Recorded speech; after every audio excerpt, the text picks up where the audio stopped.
We are living in unprecedented times. No matter what industry you come from, we must all review, rethink, and reinvent ourselves.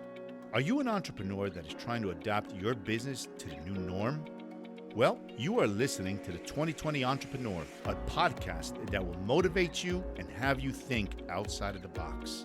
My name is Hugo Almeida, and with over 30 years of being an entrepreneur, I am here to share and inspire you with my experiences and help invent a new you. Hello, everybody, and welcome once again to T20E World. Hugo here, and I'm excited to kick off 2021 with a special guest, Julia Turner. Welcome, Julia. Thank you for having me. I'm excited to be here. Oh, man, love having you. And today's topic is pretty freaking awesome because it's about building a company coming right out of college. And Julia, young entrepreneur, has launched Nectar. And she's here to talk to us a little bit about her company, the evolution of it, how it started, and how she sources people to run her business. So excited, Julia. But let's talk a little bit about yourself. Give me a little tidbit of information about Julia. Absolutely. So I was born and raised in Chicago, Illinois. I'm the youngest of three girls. Cool. I grew up in a very creative family. My father is a retired food photographer. So any like Weber cookbooks is my dad. So I've always been on sets. I've been on cookbook covers, I've been a hand model. And then my mother came from the advertising and marketing world. So really the combo of that has really piqued all three of our interests in, an artistic side. Personally, I love to bike. I love to be outdoors. I have two golden retrievers. I'm a huge cook. And then lastly, related to my business is, I'm a cannabis consumer and advocate. So we will dive into how that really prompted me to start this company. So cool. So you have a passion and you're following it and you're putting it to work, which is freaking awesome, man. So what's the name of your company? And tell us a little bit about the company story and how it started. Yeah. So our business is Nectar. Our specific product is called BuzzBox. So when I was a sophomore at Duke University, my roommate and I, we consumed cannabis, and that was kind of our thing over drinking. And, Duke is in a pretty rural place, so we would go to parties that were in like fields. And so we were able to roll up joints and we would bring them to the party with us. And when we would spark up, two things kind of happened. Like a lot of people would flock to us and kind of join the circle in rotation. But they were also pretty surprised that two younger women were consuming cannabis, that openly. And so I kind of just subconsciously kind of recognized these things. What we were carrying our joints in, I was not happy with. But where the real light bulb moment was is when I returned home that summer. I was with my best friend since I was born and her dad. And he was speaking about the same tubes that I use. They're just plastic science test tubes. And his family knew he consumed, but he was so embarrassed by them that he planted them in his garden amongst like the vegetables. Because he was like, you know what? I'm smoking outside. I'm not going to bring this in the house with me. And at that moment, everything that I had, recognized subconsciously as a student, I was just like, wow, you are an older 50 some year old successful man, and you're embarrassed by these tubes. And I'm a young woman in college and I'm embarrassed by these. And I looked at him and I said, I'm going to go home and I'm either going to find the solution or I'm going to make the solution. And obviously the latter happened. And, knowing my parents' background, I walked into the house with this bold idea and they were all over it. They were incredibly supportive. But past that, my dad and I created our first prototype. Within a week's time, we found a metal walker in the alley and dismembered a shampoo bottle from the inside of our house. And my mom was running, she was searching, she was looking at names for us. So within about a week's time, we had a product and this name. And, from there, it's history. Really, from there, I've worked my butt off to be where I am today. The grinding. Absolutely. I love While it. being a college student. Listen, oh my God, my hat off to you. I'm proud of you. I love the story. I love Thank the you. story because this is exactly true entrepreneurship, right? When you're young, you're Yeah. hustling, the day-to-day things. You know what? There is always a need out there, and it takes a special someone and that genius inside that someone to find the need, have the passion, and to have the guts to launch Yeah. it. So I love that Yeah. story. I love the prototype. And the fascinating thing is that you only did this in a week. Prototypes, listen, I've been around for a while. To launch a prototype, I got news for you. It takes months and months, unless you're rushing something. But I love the fact that you found the walker, you cut the little leg tube off, use the shampoo Yep. cap. That's awesome. Good for you. Now, just out of Yeah. curiosity, what made you choose the name Nectar? So it actually didn't start with Nectar. It started with BuzzBox. I just started to say, what are we creating? And I said out loud, we are creating a box that gets you buzzed. And I flipped it and I wanted to keep the name symmetrical. So I doubled the X. And then the next part's pretty funny. So past that, my dad actually drew the logo for us.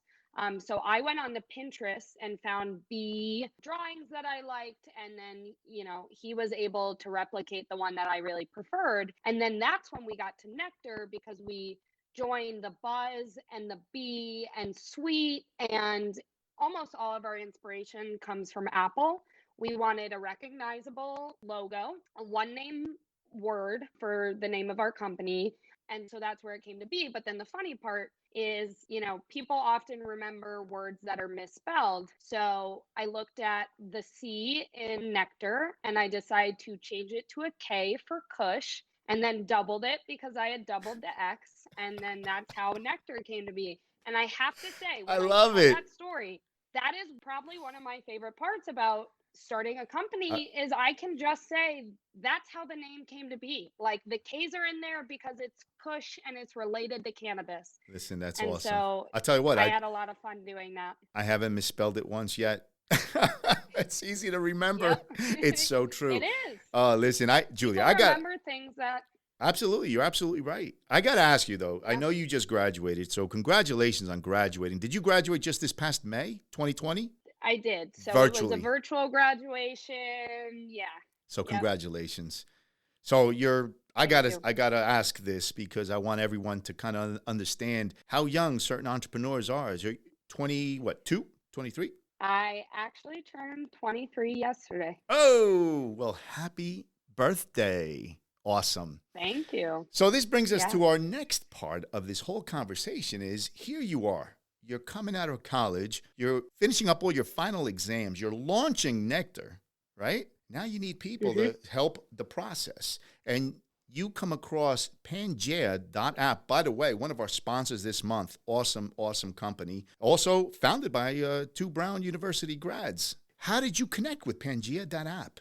That's a good story too. So, right around March, when Duke extended our spring break for an additional week because we were unsure of the direction the pandemic was going in, Pangea had probably 2 to 300 students on it. But one of the campuses that it hit first was Duke.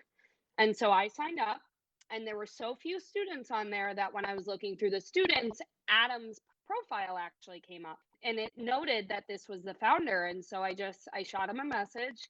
I said I would love to hop on a call with you. And from there, we hopped on the call, probably slated for 15 minutes, and we ended up being on there for 45 minutes. And I was, essentially hired to be a part of the team to help them build out this product. And one of the reason, or the reason I reached out to him is I was actually employing students at Duke already. Mm-hmm. And when Duke said you no longer have classes, the three people I hired were now like, we have all the time in the world. Let's Let's launch this thing. let's rock And so this. when I found this platform that was proposing matching companies that were in need of students, and I had just seen three students go from full time students to essentially, I'll work for you full time. I reached out to Adam because I was like, this is going to blow up. Like, Totally. I've seen it within a week I mean, it's like a with the three virus. people I hire. All major universities Exactly. are using Pangea.app. I mean, I think it's a fascinating concept. It's similar. I also I reached out to Adam. Someone reached out to our company, right? But long story short, Adam, I wound up talking to him. I was fascinating. It was just fascinating conversation that I had with them because it's just to understand the whole thought process, right? And to actually create this app and then start connecting all these universities across the country. I mean, we became a Yep. Pangea.app user ourselves. So let me ask you this. What do you actually look for in students through the app, you know? Yeah, I would say the thing that for me that can't be taught is eagerness and determination and just, the will to even try. I think people hesitate in a lot of different areas in life because they're nervous, they're unsure of what the outcome is going to be, they're fearful. So when I look for a student, I just look for someone who's ready to go, like all hands on deck, is not concerned if their first or second iteration of something is incorrect or has to be tweaked, because to me those things can be changed. I can help them Absolutely. and guide them in that. You cannot teach someone to go out and give it their all every single time, get knocked down and get right back up. And so to me, for in students, I look for the qualities that cannot be taught, because to me, skills, any of that can be adapted along the way. And so just, yeah, like pure determination. And, that's me. I like to surround myself, with people like me. So that's what I look for in students. Listen, Julia, you just hit the nail on the head. And I talk about this so often. I'm like, you want to be successful? Guess what? Surround yourself around successful people that love the hustle and grind. I mean, that's just Yep. at the end of the day, that's what it's all about. So I know that we've have similar successes with Pangea.app, especially in finding these, qualified students and recent grads. And to all our listeners in T20E world, we're going to dig a little deeper into this information here with Pangea.app and Julia as soon as we get back, thanking our sponsor. Are you a college student or recent graduate looking to land a job? Look no further. Pangea.app, a startup founded by two recent grads from Brown University, connecting students across the country with freelance projects that start part-time and can grow into full-time jobs. Get to work helping companies with their social media, websites, blogs, and products to make a real impact and make real money at the same time. Download for free at Pangea.app. That's Pangea.app. And start applying to remote roles at high-growth startups and e-commerce sites. Pangea.app, the first freelance marketplace built for students.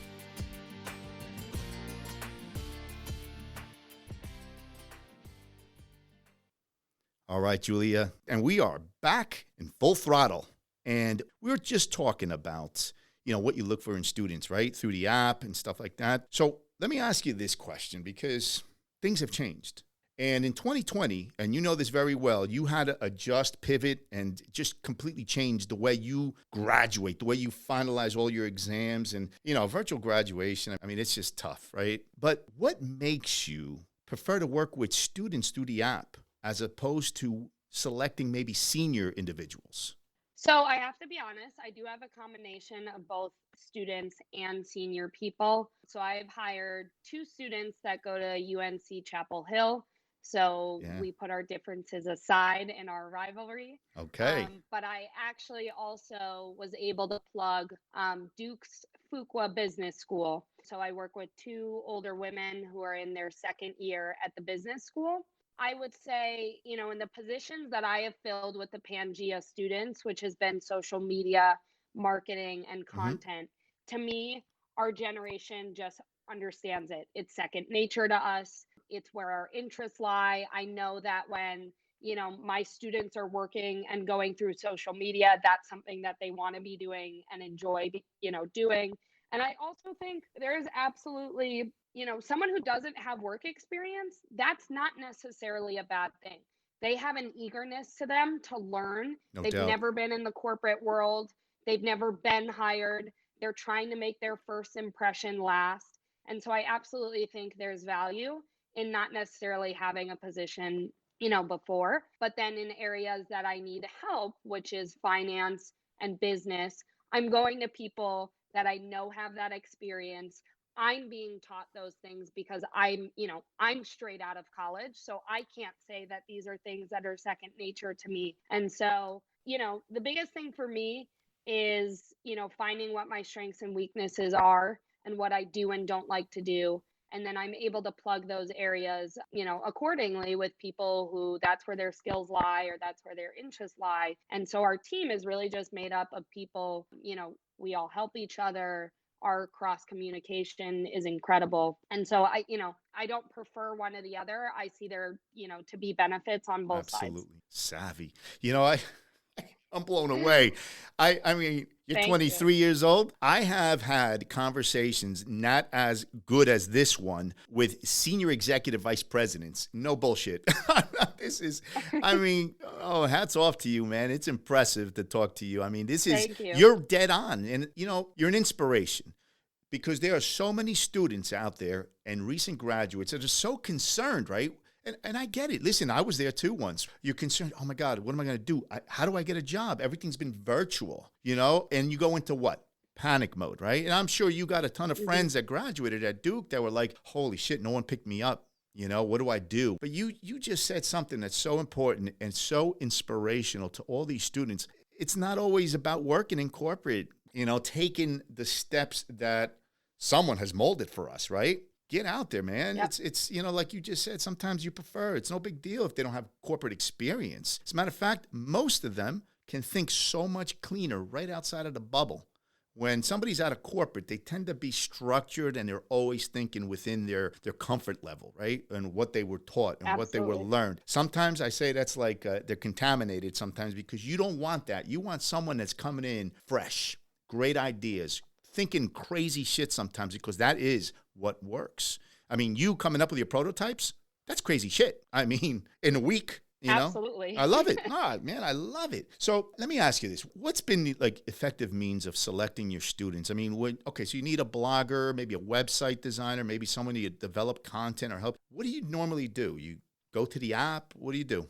Yeah, so I actually worked a lot with Adam on this because Adam and I mean, one of the best things from that first conversation, we recognized that we enjoyed talking to each other. Like at this stage at 23, you have to find the other founders, Oh, people absolutely. in the space, to bounce ideas off of. Sure. And so I really worked with him to say, how can I best present my company so that I can find the students that fit, the best for our company. And so what I really like to do is I like to be as realistic as possible. And so what we did is we put together a pre-hire assignment for everyone that we actually contacted. And so for us, we did it 2 weeks prior to Thanksgiving, and we knew we needed a Thanksgiving marketing campaign.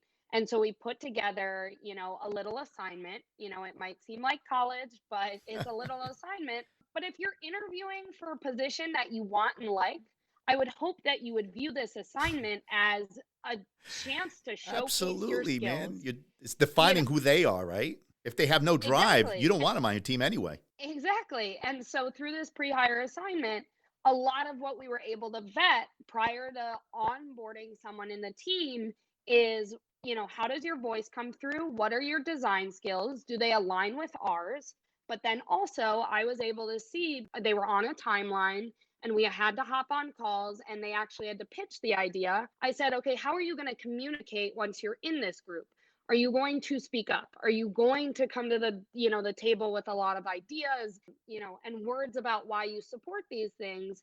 And so to me, it was just, it's almost giving them the exact same assignment that they're going to have on the other side of the coin, Mhm. but doing it before you string them along or before they're, truly involved. And, I was so fortunate, all of our pre-hire assignments were great, but from there I was able to see, okay, here's who really, hit the nail on it. Wow. Very good. Very good. I'm just curious. The way Pangea.app works, which is beautiful, is that you can get talent and it truly doesn't matter where they are. And if there's anything we learned in 2020, right, is about pivoting and being able to be virtual anywhere. I mean, shit, you don't even have to be in the US technically, right? But here's an important question for you. I know you have established a certain culture in your organization, and I love it because I love the vibe, And how challenging as the CEO and founder of Nectar has it been to keep that culture alive, right? Because everybody's virtualized. Some people are reporting in locally to your office and warehouse, but really most of the people that are working for you, right, are contractors and they're virtualized. So how do you keep that culture going? I think it's interesting. One, being a cannabis company, which, is a pretty, lively and interesting business as is. On True. top of that, I'm a queer woman of color, so I have a lot of personality. The four people that I brought on share, those identities with me. And so the culture that I'm creating, or that, our company creates, is I brought in people who look like me and like cannabis. And so, it's not hard to pull their arm and be like, come on, get engaged. Like, this is what they want to be doing. They feel like they have a stake in it. One thing that I like to do, I tell all of them, please don't view that you work for me, but you work with me. Totally. I don't want them to view me as the hierarchy or anything like that. I give them projects and I say, create what you want to create, not what you think I want to see. Because I, always give my feedback and adjust to that. Sure. But, I believe every person on our team truly feels like they have a stake or a foot in this. And when people believe that and people know that, you do not have to encourage them to stay involved. They are involved because they are a part of it.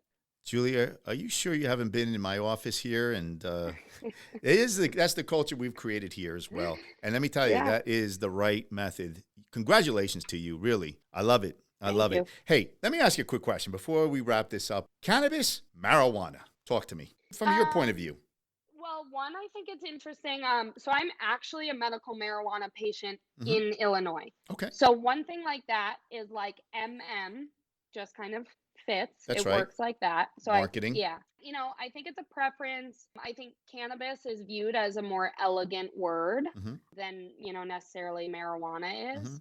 It's pretty interchangeable. I think it kind of just flows. There, It's the times where professional you joke ways. and yeah, you say pot or you say weed. Those aren't the dominating words when you speak about cannabis, Yeah, but I find myself using it interchangeably. I was just I curious. don't think, Just curious. I yeah. mean, I know there's a lot more history behind the names and stuff like that. You know what I mean? But I was just curious as to your opinion. And I wanted to thank you for your time because this has just been a phenomenal, phenomenal conversation we've had. I've learned a lot about yourself, your company. I think it's exciting. I'm impressed. I'm ecstatic. And I wanted to ask you, if I were to share one bit of advice, college students, people just coming out of school that just graduated like yourself, what would that one bit of advice be to them? I think this applies to everyone, and I think it applies to any part of your life, is to go after what you want and do not let fear, cripple your dreams or your desires or whatever it is. At the end of the day, at the end of my life, I do not want to regret anything. And I think people are hesitant to jump into things because they cannot forecast what the outcome will be and are fearful of, what a lot of people, say is failure. I don't really look at anything that happens to me as a failure. I look at it as it might be a setback, but it's also probably a redirection into a different way. You learn. And I mean, yeah, you absolutely learn from every experience that you have. So do not deprive yourself of those experiences, of those chances. Just do not let fear, guide you. Take a leap of faith, whether it's starting a company, whether it's applying to your dream school, whether it's saying something to your crush, whether it's moving to a new city. I mean, it really applies to everything. And I try and lead my life by, really going after what I want to and letting it fall into place. I love it. Thank you so much for that word of advice. In Ecuador, we have a saying that sums it all up, and I always use it. I live by it. It's called Chuja Vida. You live only once. Yep. Julia of Nectar, share the website, please, before we wrap this up. Absolutely. You can find us at www.nekktar.com, or I know everyone's on Instagram. Our handle is BY by Nectar, BYNEKKTAR. Awesome. So with that, my friends, this is Julia Turner and Hugo, and we are checking out.